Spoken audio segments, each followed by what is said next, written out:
राधे राधे, हरे कृष्णा। कैसे हो आप सभी लोग? आशा करती हूँ आप सभी परम मंगल में होगे, स्वस्थ होगे, अच्छे होगे।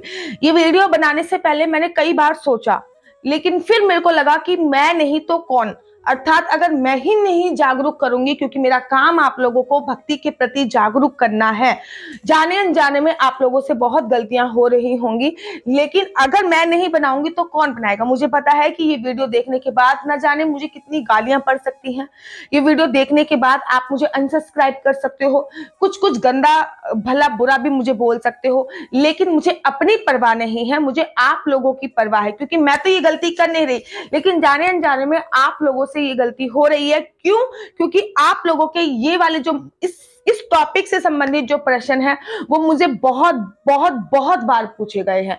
अर्थात जब मेरी टीम से मैंने कंफर्म किया कि आखिर मुझसे ये भक्ति वाले प्रश्न कितनी बार पूछे जा चुके हैं इंस्टाग्राम आईडी पे या फिर मेरे व्हाट्सएप पे, तो 100 से भी ज्यादा लोगों ने मुझसे इस प्रश्न के बारे में डिस्कस किया है, और ये सभी की सभी महिलाएं हैं।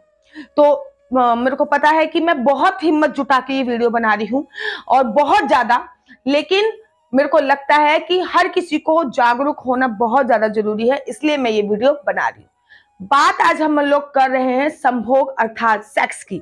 ठीक है, अगर आप गृहस्थ जीवन में हो, और गृहस्थ जीवन में ये बहुत नॉर्मल बात है, संतान उत्पन्न करने के लिए या फिर किसी भी चीज के लिए संभोग क्रिया करी ही जाती है। गृहस्थ जीवन में है तो करी ही जाती है। ठीक है, गृहस्थ जीवन में रह के अगर हम संभोग क्रिया कर रहे हैं और संभोग क्रिया के बाद हम लोग पूजा अर्चना वंदना कैसे कर रहे हैं, क्योंकि पूजा अर्चना वंदना करने के लिए शारीरिक शुद्धि का होना बहुत ज्यादा जरूरी है। और शारीरिक शुद्धि आपकी तभी हो पाती है जब आप सिर से स्नान करते हो। अब मैं आपको बताती हूँ, जो लोग मुझसे क्वेश्चन पूछते हैं, पहला क्वेश्चन ये आता है कि दीदी हमने रात को सेक्स किया है, अगले दिन हम पूजा अर्चना वंदना कर सकते हैं? डेफिनेटली आप कर सकते हैं, लेकिन जब आपने सेक्स किया है रात को तो नेक्स्ट डे आपको अपने केश धोने पड़ेंगे 110%। क्यों? क्योंकि जब तक आपकी शारीरिक शुद्धि नहीं होगी तब तक आप पूजा अर्चना वंदना में ढंग से बैठ नहीं सकते। तरीके से क्लीन करना होता है, आपको अपनी नेवल क्लीन करनी होती है। शुद्धि के भी 12 प्रकार शास्त्रों में बताए गए हैं, 12 टाइप्स की शुद्धि होती है। इसमें शीश का धोना भी बहुत ज्यादा कंपलसरी होता है, मुख का साफ होना भी बहुत ज्यादा कंपलसरी होता है, नेवल अर्थात नाभि का क्लीन होना भी बहुत ज्यादा जरूरी होता है, क्लीन होना बहुत ज्यादा जरूरी होता है। तो जिस दिन, जैसे कि आपने कल रात को संभोग किया अपने हस्बैंड के साथ, तो आपको आज पूजा करनी है, तो आपको केश धोना बहुत जरूरी है। मान लीजिए कि आपने संभोग वेडनेसडे को किया है, तो फिर संभोग करने के नेक्स्ट डे अर्थात थर्सडे पड़ रहा है, तो आप केश कैसे धो? तब आपको बाल धोने के लिए शैम्पू का उपयोग नहीं करना चाहिए। तब आपको केवल पानी डाल के अपने शरीर की संपूर्णतः शुद्धता का पालन करना चाहिए। उस समय पे आपको ये नहीं देखना चाहिए कि आप शैम्पू लगाएं कि ना लगाएं, क्योंकि थर्सडे है तो आपको शैम्पू नहीं लगाना चाहिए। अब जो क्वेश्चन बहुत ज्यादा मुझसे पूछा जाता है कि दोपहर के समय अगर हम संभोग करते हैं तो फिर क्या हमें स्नान इत्यादि, शाम की पूजा के लिए स्नान इत्यादि करना चाहिए? डेफिनेटली आपको करना चाहिए। अगर आप दोपहर के समय ये संभोग क्रिया कर रहे हैं, वैसे तो शास्त्रों में निषेध बताई गई है, लेकिन अगर आप कर रहे हैं दोपहर के समय क्रिया, तो शाम की पूजा के लिए आपकी शारीरिक शुद्धि बहुत जरूरी है और आपका पूरी तरीके से स्नान बहुत जरूरी है। आपको संपूर्ण तरीके से, पूरी तरीके से आपको स्नान करना चाहिए। स्नान के बाद आपको तब रात्रि की पूजा अर्चना वंदना करना चाहिए। देखिए, संभोग क्रिया करने के बाद आपको संपूर्ण स्नान करना चाहिए, शारीरिक शुद्धता के साथ पूजा अर्चना वंदना करनी चाहिए। ठीक है, क्योंकि पूजा अर्चना वंदना करने के लिए शारीरिक शुद्धता बहुत जरूरी है। ठीक है, जब हम शारीरिक रूप से शुद्ध हो जाते हैं तब हमको भगवान की पूजा अर्चना वंदना करनी चाहिए। अगर हम शारीरिक रूप से शुद्ध नहीं है तो हम मानसिक पूजा कर सकते हैं विदाउट एनी टच।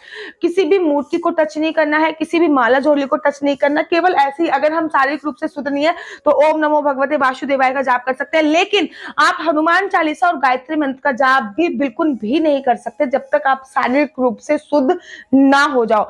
लोग मुझसे ये पूछते हैं, बड़े सारे लोगों का ये मेरे से भी प्रश्न आया था कि पीरियड्स में हनुमान चालीसा का पाठ कर सकते हैं? बिल्कुल भी नहीं, पीरियड्स में हनुमान चालीसा का पाठ कर सकते। जितनी भी चालीसा होती है सब में जो स्ट्रॉन्ग चालीसा है वो हनुमान चालीसा है। हनुमान चालीसा के लिए आपकी बॉडी के इंटरनल और बाहरी दोनों तरीके से क्लीन होना बहुत ज्यादा जरूरी है।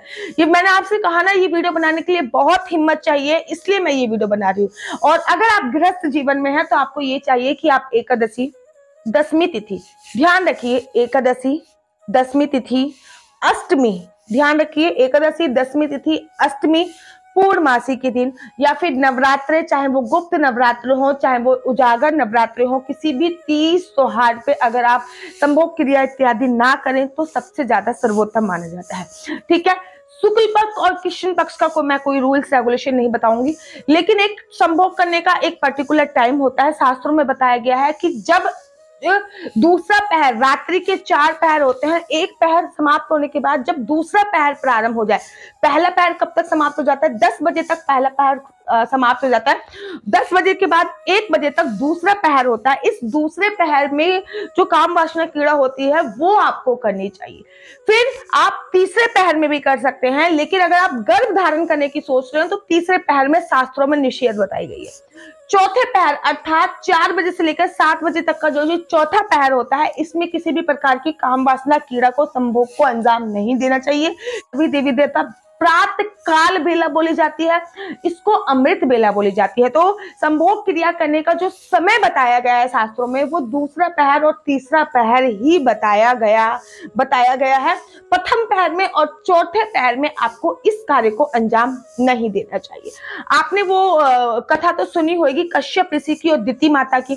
दिति माता को काम वासना कीड़ा सता रही थी। उन्होंने कश्यप ऋषि से अनुरोध किया। कश्यप ऋषि ने बोला कि इस समय शाम हो रही है और शाम को जो शिव जी होते हैं वो अपने गणों के साथ पृथ्वी लोक पे भ्रमण करते हैं। शाम का समय प्रदोष का होता है। प्रदोष काल भगवान शिव का काल बोला जाता है। इस समय पे काम वासना कीड़ा करना सही नहीं है, लेकिन दिति माता ने नहीं माना, तो कश्यप ऋषि ने उनकी काम वासना कीड़ा को शांत किया और उसके अनुसार दिति गर्भवती हो गई। जब दिति गर्भवती हो गई तो दिति के गर्भ से 2 राक्षसों ने जन्म लिया, जिसका नाम हिरण्यकश्यप और हिरण्यकश्यपु था।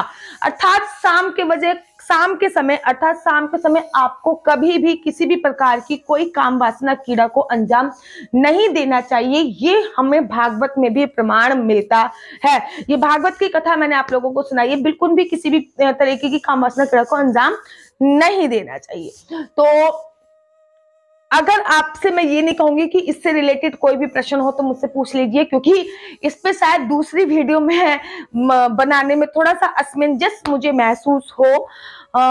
तो इससे संबंधित कोई भी क्वेश्चन हो तो आप मुझसे पूछ सकते हैं, लेकिन जो मेरा शो आता है टॉक विद आशु, मैं आपका जवाब उसमें दे पाऊंगी, इसमें मैं आप लोगों के प्रश्न का उत्तर नहीं दे पाऊंगी। तो आशा करती हूँ कि आप लोगों को मेरी वीडियो अच्छी लगती हो। ये वीडियो आप लोगों को बुरी लगी हो तो मैं आप लोगों से क्षमा प्रार्थी हूँ, लेकिन मेरा दायित्व आपको उजागर करना है, आपको जागरूक करना है। तो मैं अपना संपूर्ण बेस्ट देती हूँ ताकि आप अच्छी तरीके से जागरूक हो पाए। आशा करती हूँ कि आपको मेरी वीडियो अच्छी लगती होगी। अगर अच्छी लगती है तो लाइक शेयर सब्सक्राइब अवश्य कीजिए। देखिए, आप वीडियो देख लेते हैं लेकिन लाइक नहीं करते हैं। लाइक करना भी आपका दायित्व होता है। जब आप वीडियो को लाइक करते हैं और उसमें कमेंट्स लिखते हैं तो हमें मोटिवेशन मिलता है वीडियो बनाने का। बहुत छोटी सी बच्ची को छोड़कर मैं वीडियो बनाती हूँ, बहुत समय निकालकर। तो आप प्लीज थोड़ा सा कमेंट्स और लाइक अवश्य कीजिएगा ताकि मैं मोटिवेट हो सकूं और आप लोगों के लिए और भी वीडियो बना सकूं। राधे राधे, हरे कृष्णा।